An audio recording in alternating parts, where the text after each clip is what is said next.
ఆకలి రుచెరగదు, నిద్ర సుఖమెరగదు అంటారు కదా! నాకది ఈ మధ్య ఒక్కొక్కటి నిజమవుతున్నాయండి. అసలు నిన్నైతే చాలా పొద్దున్నే లెగిసాను. అంటే రోజు పొద్దున్నే లెగుస్తా గానీ, మధ్యలో కొంచెం సేపైనా టిఫిన్ చేసేటప్పుడు రిలాక్స్ అవుతాను. నిన్న ఆ టైం గూడా లేదనమాట.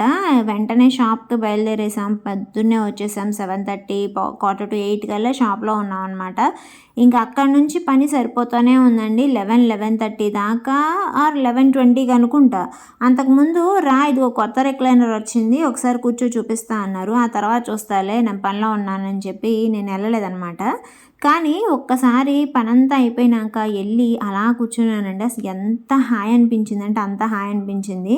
ఎందుకో అంటే రిక్లైనర్స్ కొత్తేం కాదు. షాప్‌లో ఎప్పుడూ వస్తూనే ఉంటాయి, ఎళ్తూనే ఉంటాయి. ప్రతి దాని మీద మనం ముందు ఒక టెస్ట్ అనేది చేస్తామనమాట. అదే కాకుండా ఇంట్లో కూడా రిక్లైనర్ ఉంది. కానీ ఎందుకో నిన్న అలసిపోవటానో ఏమో గానీ అసలు ఎంత హాయి అనిపించిందో. పవర్ బటన్స్ అండి. పవర్ రిక్లైనర్ ఇది.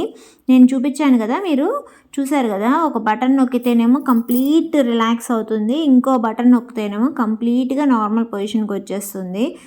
ఏ స్టేజ్‌లో కావాలంటే ఆ స్టేజ్‌లో మనం అట్లా వదిలేస్తే లాక్ అయిపోతుందనమాట. చాలా బావుంది. ఇంకా నేను అలసిపోవటానో ఏమో కానీ అసలు ఎంత రిలాక్స్డ్‌గా అనిపించిందో. అయితే నిన్న సాయంత్రం ఒక ఆంటీ వచ్చారు షాప్ దగ్గరికి. తెలిసిన వాళ్ళే. వాళ్ళు సోఫాలు ఆర్డర్ ఇచ్చారనమాట. ఆంటీకి ఒకసారి ఎళ్లి దాంట్లో కూర్చోండి ఆంటీ అన్నాను. ఆవిడ టీచరు. ఆవిడ గూడా వాళ్ళు తీసుకున్నది వాళ్ళ అమ్మాయి వాళ్ళకి ఒక మోడలు. మనం ఈసారి ఇది తీసుకుందాము అని ఆవిడ గూడా చెప్తుంది. చాలా రిలాక్స్డ్‌గా ఉంది. ఇది ఇంకో సెట్ ఆర్డరే ఇది గూడా.